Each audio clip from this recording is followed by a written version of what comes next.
김경래의 최강시사 2부 시작하겠습니다. 오랜만에 듣는 배경음악입니다. 진정한 보수의 가치와 품격은 무엇인지, 보수의 시각으로 우리 사회의 뜨거운 현안을 들여다보는 시간입니다. 보수의 품격, 윤여준 전 장관님 스튜디오에 오랜만에 모셨습니다. 안녕하세요. 네, 안녕하십니까. 연말도 되고 그래가지고 좀 전국을 좀 정리하는 그런 시간을 가져보자 이래갖고 모셨습니다. 정리는 뭐 우리가 한다고 정리가 됩니까?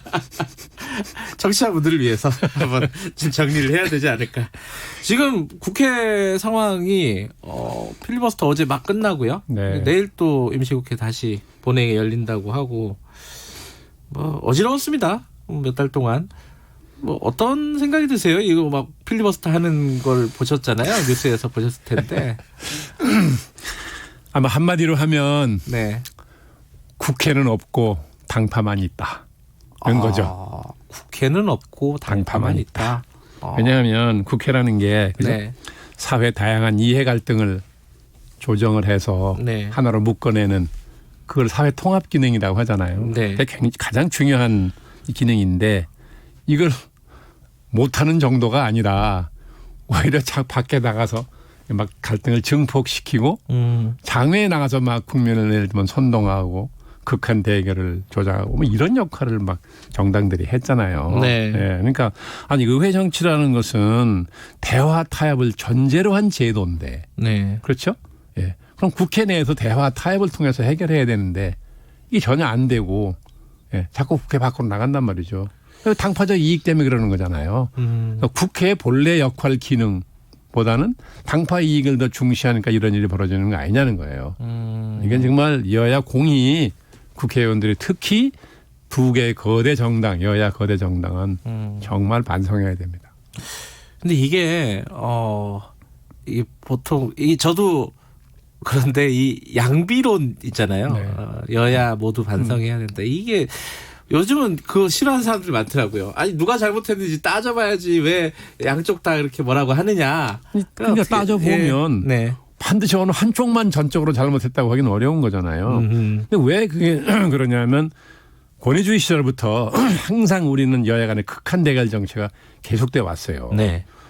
그러면 그걸 따져보면 어느 한쪽의 책임이 크고 적고는 가릴 수 있으나 네. 어느 한쪽이 전혀 책임이 없다고 하기는 어려운 게 있으니까 네. 자연히 양쪽을 다 얘기하게 되는 거잖아요. 네. 그게 오랜 세월 내려오니까 네. 자연히 양비론 그러면 무슨 뭐라 그래야 되나요? 그냥 책임을 모면하려고 얘기하는 것처럼 들려서 그런 거지. 뭐 달리 어떻게 얘기할 수 있겠어요? 그럼. 저도 이 양비론 이런 거 좀 피해가고 싶은데 피할 수 없는 경우들이 꽤 있더라고요. 양심으로 가면 욕 안 먹네.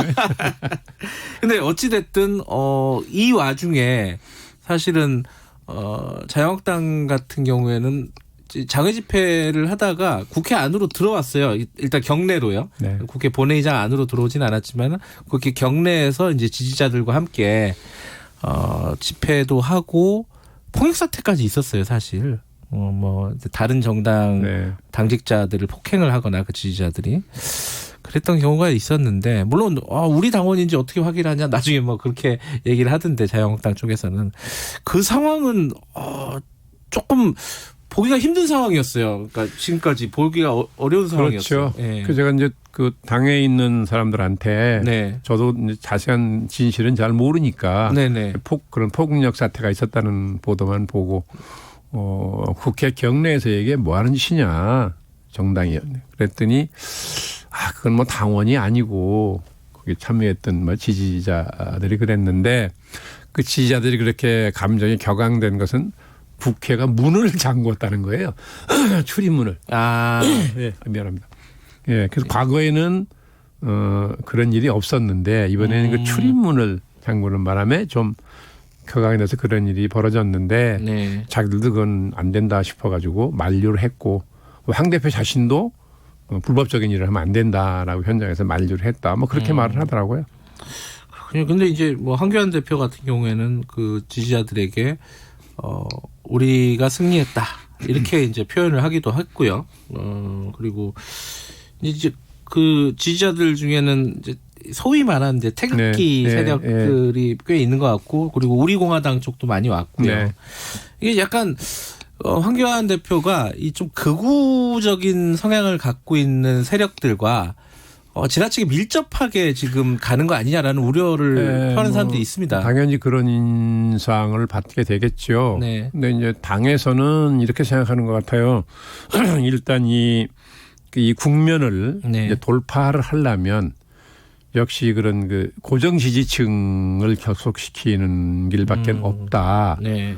판단을 했다는 거예요. 네. 그래서 지금 그런 현상이 벌어지는 건데 그러나 한편으로는 당이 극우화한다고 비추는 건 또 굉장히 경계를 한다는 거죠. 네. 예, 지금은 돌파를 하는 국면이라서 그렇지 네. 절대로 그 당이 극우화하는 거를 뭐 지지하거나 그럴 생각이 있는 건 아니고 오히려 경계한다. 말은 그렇게 하더라고요.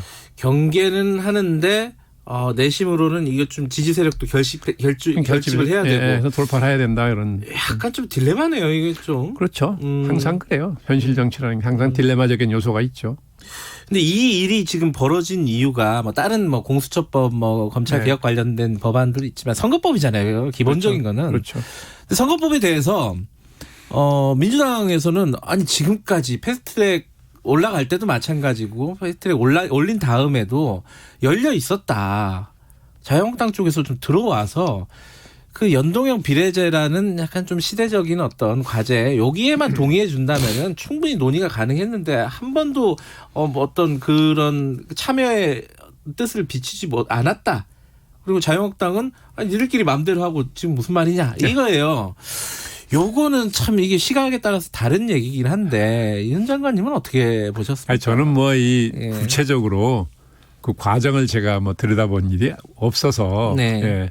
야당은 야당대로 뭔가 내부 사정이 있었을 것 같은데 네. 제가 뭐 구체적으로 들여다보지 않아서 모르겠는데요. 아마도 그 연동형 비례대에 대해서는 원내 지도부보다는 의원들의 반대 의사가 더 강하지 않았을까 싶어요.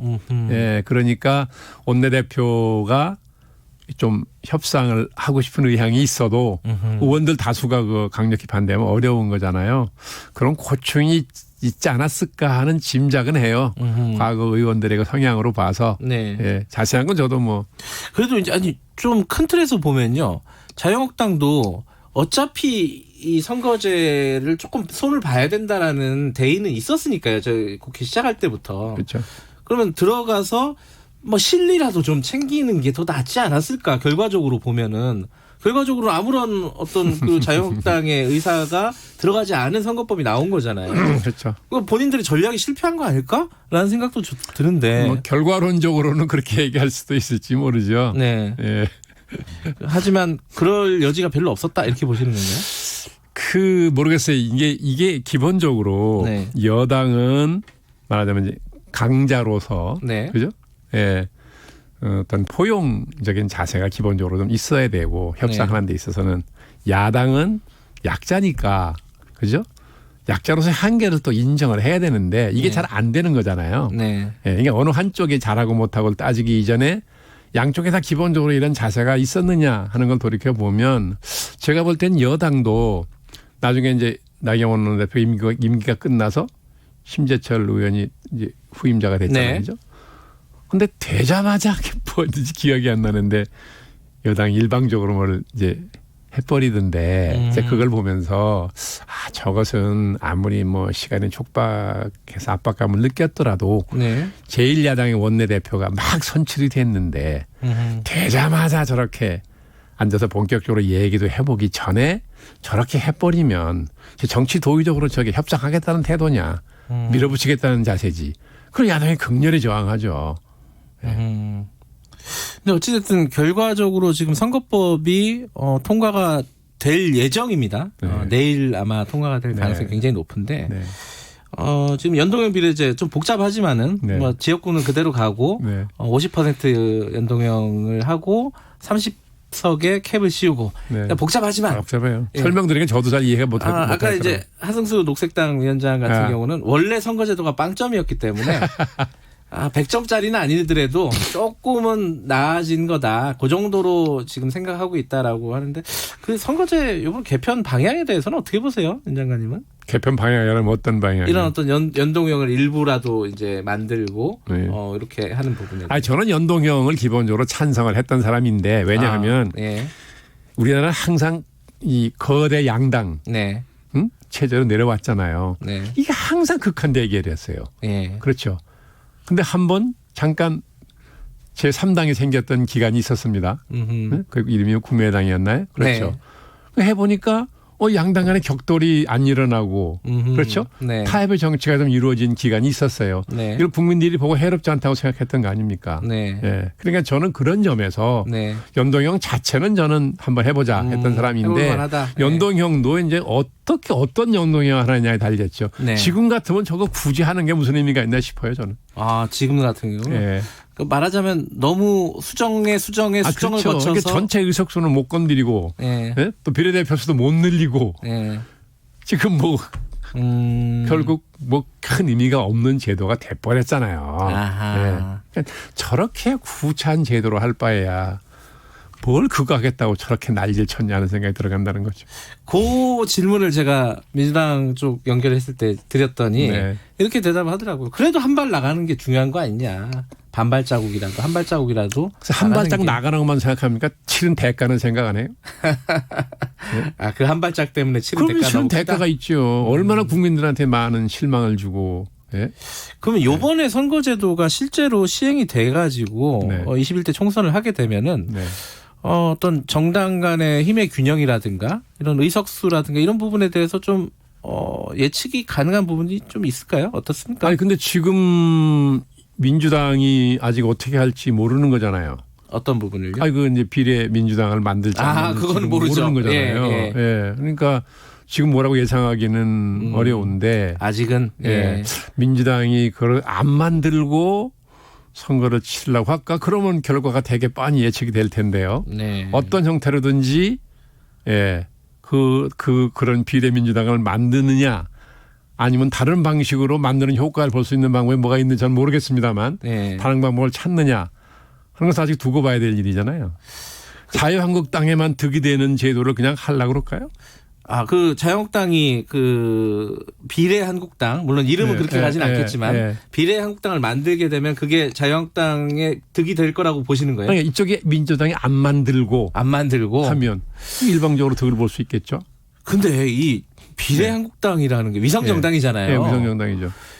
이거는 꼼수라고 생각하는 분들이 꽤 많아요. 이게 뭐 꼼수이면 틀림이 없는데. 꼼수이면 틀림없다. 없는데. 네. 그러나 이건 문 대통령이 좋아하는 불법은 아니잖아요. 불법은 아니죠. 합법이지. 네. 한성수 위원장 방금 그 얘기 물어봤더니 그렇게 얘기했잖아요. 이건 위헌이다. 왜냐하면 정당은 민주적으로 운영이 돼야 되는데 네. 이게 그렇게 될 수가 없기 때문에. 아직은 뭐 헌법소원 내보면 어떻게 될지 모르겠으나 예. 지금은 당장 뭐 불법이라고 할 수는 없는 그렇죠. 거잖아요. 예. 그러니까 만들 거라고 보시는 거예요? 물론 이제 자유한국당은 만든다고 선언했죠. 만들 거요. 네. 근데 거기에 민주당까지 만드느냐 안 만드느냐에 그건 제가 따라서 잘 모르겠고. 따라서 아마 선거 결과가 꽤 영향을 일방적으로 받을 것이다. 자한당이 득을 보는 경우가 생기느냐 안 생기느냐인데 민주당이 그걸 많이 보면서 어떤 형태로든 자신들도 그만한 어떤 정치적 이득을 보는 제도를 만들겠지 그냥 안 만들고 일방적으로 자유한국당에 득이 되는 제도로 하려고 그러겠느냐 하는 그런 생각을 한다는 거죠. 뭐 비례한국당 혹은 비례민주당 이런 네. 거 거대 정당에서 이렇게 만들어 버리면은 이번 선거법 개정하는 거에 핵심 중에 하나가 좀 이게 다양한 어떤 의견들을 표출될 수 있는 장을 만들자는 거잖아요. 그게 유명무실해 되는 거 아니에요? 날아가는 거죠. 그러니까 이런 제도 굳이 뭐하러 하냐는 거죠. 제가 아까 말씀드린. 참 이거 어렵네. 그럼 취지를 제대로 못 살리는 거잖아요. 그러니까 이게 말하자면 당파적 이익 때문에 그러는 거 아니냐고요. 그냥 국회는 놓고 당파만 있다 말씀드린 게 그런 뜻이 있는 거 포함된 것이기도 한 거죠. 알겠습니다. 그럼 자유한국당의 전략은 뭐 명확하겠네요. 통과시켜라. 우리는 비례한국당 만들어서 선거 대비하겠다. 국민적인 인식이 나빠질 거라고 생각하는 분도 있지만 그러나 고정 지지층이 지지를 해주면 상당한 의석을 벌 수는 있을 거 아니겠나 싶어요. 여론이 나빠져 갖고 오히려 선거에서 더 불리해질 수도 있다. 꼼수를 너무 쓰니까. 그거보다는 고정 지지층이 더 신경 쓰는 거다. 고정 지지층이 그 표를 줄 테니까 전 줄 거라고 보거든요. 지금 여야 간에 이 대결 구도가 워낙 극한적인 구도가 돼 있잖아요. 격앙돼 있다고 양쪽이 피차에. 그러니까 뭐 옳고 그르고 따지기 전에 일단 우리 편한테 찍는다라는 정서가 지배할 가능성이 많거든요. 그러면 자유한국당 지지층이 찍을 가능성이 높다고 봐야죠. 그러면 황교안 총리 같은 경우도 지금의 어떤 방향성, 그러니까 네. 약간 극우적인 네. 세력들과 계속 연대해가면서 가는 어떤 이런 모습들을 유지할 가능성이 높네요.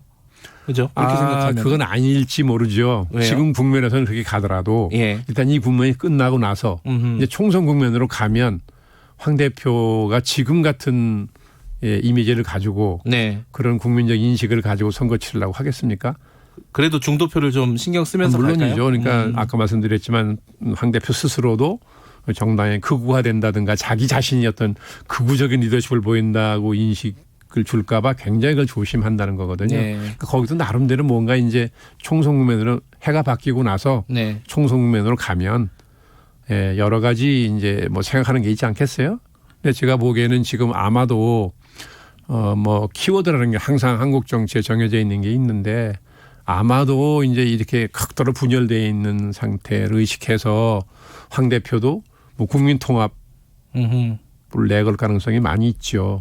그리고 이 공천 과정을 통해서 국민들이 지금 막 내부 혁신하라고 요구가 굉장히 강하잖아요. 네. 그러니까 거기에 부응을 하는 뜻에서라도 공천 과정을 통해서 뭔가 인적 쇄신하는 모습도 보여줄 생각을 할 거라고 봐요, 저는. 사실 근데 황교안 대표가 자유한국당 지금 그 최근에 네. 어떤 뭐 당직자 인선이나 이런 것들을 보면은 네. 황교안 체제를 굳힌 것 같아요. 공천에서 황교안 대표의 어떤 영향력이 너무 지나치게 커지는 거 아니냐. 글쎄 그거는 뭐 이제 공천 심사 뭐 공천 관리라고 그러나 요새는 공천 관리위원장 그러나 모르겠어요. 공관위원장이라고 그러더라고요. 명칭. 예. 뭐 공천 관리위원장. 네. 그 위원회가 어떻게 구성이 되느냐에 예. 달렸겠지만 대표니까 제도적으로 가지고 있는 권한이 있어서 예. 아무래도 영향을 주긴 주겠죠. 그러나 그게 당내에서 무슨 말썽이 생겨서 네. 국민적인 지탄의 대상이 되는 정도까지 하겠습니까? 뭐 공천은 뭐 양당에서 다 시끄러울 거로 예상이 물론 되고. 예. 원래 공천은 원래 시끄러운 법이니까요. 근데 황교안 대표는 네. 어떤 선택을 할까요? 본인은 비례대표로 갈 수도 있을 거고 생각을 해보면은 뭐 종로 같은데 출마한 네. 상징적인 예. 곳에 출마할 수도 있고 험지로 가라는 얘기도 꽤 나오잖아요. 네. 어떤 선택을 할까요? 요게 저는 좀 궁금한 초기에는 부분이에요. 예. 이제 줄곧 행정부에만 있었던 분이고 그렇죠. 정치보다 아닌 분이 지역구 나간다는 게 엄두가 안 나는 얘기도 하고 네. 또 당선도 그렇게 보장할 수 없는 지역도 많고 그러니까 비례대표 쪽을 더 선호하지 않겠느냐는 짐작을 했었는데 네. 저는 요즘에 와서는 아닐 거라고 봐요. 비례가 험지 아니다. 출마 당에서 요구하면 할 거라고 봅니다. 왜냐하면 최근에 1년의 강경투쟁을 선도했어요. 네. 그렇죠? 네. 그 과정에서 일단 지지 세력한테는 상당히 말하자면 강단 있는 리더십을 보여준 게 됐어요. 그렇죠. 예. 네, 표면적으로 당내도 보면 일치 잡음이 없어졌단 말이죠. 그게 이제 극한적인 투쟁의 효과 같은 건데 그걸 통해서 당내에서 생각보다 결기가 있다는 평가를 하나 봐요. 당내에서. 네네. 예, 그렇기 때문에 역시 좀 그런 결기가 있는 그런 리더십의 모습을 좀 보여주려고 하지 않겠느냐. 그 리더십의 그런 분위기를 의미에서는 이어가겠다. 그렇다면은 당락 구애받지 않고 당이 요구하는 험지 출마한다 하는 그런 어떤 희생적인 모습이랄까 결단하는 모습 이런 걸 보여주려고 하지 않겠느냐 하는 생각을 해요. TK나 이런 데가 아니라 수도권이나. 그렇죠. 예. 예를 들면 종로 같은데 저는 설사 낙선하더라도 정치적으로는 얻는 게 많을 거거든요. 그래요. 그럼요. 그거는 아마 지금 상황에서는 좀 합리적인 예측이실 것 같습니다. 합리적인지 아닌지 모르겠습니다. 예. 어쨌든 그러면 황교안 총리가 근데 이 총선 국면을 이끌어가는 과정에서 또 하나 지금 걸림돌이라고 할까요? 예. 넘어야 될 산이 박근혜 전 대통령이에요. 넘어야 될 산이 큰 산이죠. 입장 정리를 해야 되잖아요. 현실적으로 큰 산이에요. 그런데 어떻게 할까요, 그 부분? 글쎄 그거는 어떻게 할지는 모르겠는데요. 네. 너무 시간이 촉박해서 사실은 그 박근혜라는 산을 네. 진작에 극복했어야 되거든요. 아하. 뭐 원튼 원치 않든 이미 국민회의에서 탄핵이 됐어요. 네. 국민의 80% 이상이 지지했던 탄핵입니다. 네. 그런데 숨을 죽이고 있다가 그다음에 뭐 비대위가 생기고 새로운 대표가 등장하고 했는데도 네. 그 과정에서 전혀 그 탄핵에 대한 입장 정리를 안 했어요. 안 한 이유는 알겠어요. 뭔가 당이 시끄러워질 테니까 그냥 넘어가자 했던 것 같은데 네. 그게 지금 큰 실수한 거예요. 진작에 정말 열띤 토론을 통해서라도 정리했어야 돼요. 이게 정말 수용할 거냐. 국민의 뜻이 옳았다. 수용할 거냐. 아니면 진짜 이 지금 집권 세력이 이걸 수단으로 이용해서 한 거냐. 어쨌든 자기들끼리 결론 냈어야 돼요. 그래서 그 결론에 따라서 자기 입장이 정리될 거 아닙니까. 네. 그래서 해야 되는 이걸 안 했단 말이에요. 근데 지금 와서 당은 뭐 친박이 완전히 헤게모니를 잡았다는 평가를 받고 있고 네. 현실이 그렇고 네. 예. 한쪽에서는 또 비박이 그죠 끊임없이 문제 제기를 하잖아요. 네. 지금 유승민 바른미래당 전 대표하고의 통합 문제만 하더라도 이제 새로운 보수당을 만들고 지금 있죠. 걸려 있는 예. 거잖아요. 예. 예. 그것 때문에 지금 사실 통합이 오도가도 못하는 거 아니에요. 잘 안 되고 있는 상황이고. 그러니까 그걸 진작에 정리했어야 되는데 지금 총선거가 코앞에 다가온 상태에서 그걸 본격적으로 정리한다는 건 현실적으로 가능하지 않을 거라고요. 그래요. 그러면 네. 지금처럼 좀 두루뭉술하게 가면 국민들이 또 뭐라 그러겠습니까? 네. 근데 지지층, 그 확고한 지지층을 생각하면은 박근혜 전 대통령을 그러니까 속된 말로 버릴 수는 없는 노릇 아니에요. 아니 뭐 인간적으로 박정희 대통령을 버리라는 게 아니라 네. 아니, 박근혜 대통령이 국민 80% 이상의 지지로 탄핵을 당했는데 그걸 부정할 거냐? 예? 거기에 대해서 입장을 그걸 정리를 안 하고 넘어갈 수도 있겠네요. 그러면 그걸 부정하고 살아남을 수 있어요? 저 정당이? 저는 불가능하다고 보는 거죠. 그렇게 정리 못할 겁니다. 아마도. 그런데 총선이 임박했어요. 네. 그러니까 이제 남은 방법은 유일하게 뭐냐? 공천을 통해서 네. 예? 황 대표와 당이 앞으로 어디로 가겠다라는 걸 보여줄 수밖에 없어요. 그러면 제가 보기 현실적으로 어떻게 많은 사람을 정리하겠습니까? 그건 지난번에 말씀드린 일이 있지만 야당은 그렇게 수적으로 많은 사람을 정리하기가 어려워요. 네. 예, 그러니까 그러나 정리 안 할 수는 없으니 박근혜 대통령 시절에 예? 네. 앞장서서 이른바 그 막 행동으로 잠깐만요. 이게 40초에 끝내야 돼요. 여기까지 듣겠습니다. 네. 죄송합니다. 윤여준 전 장관이었습니다.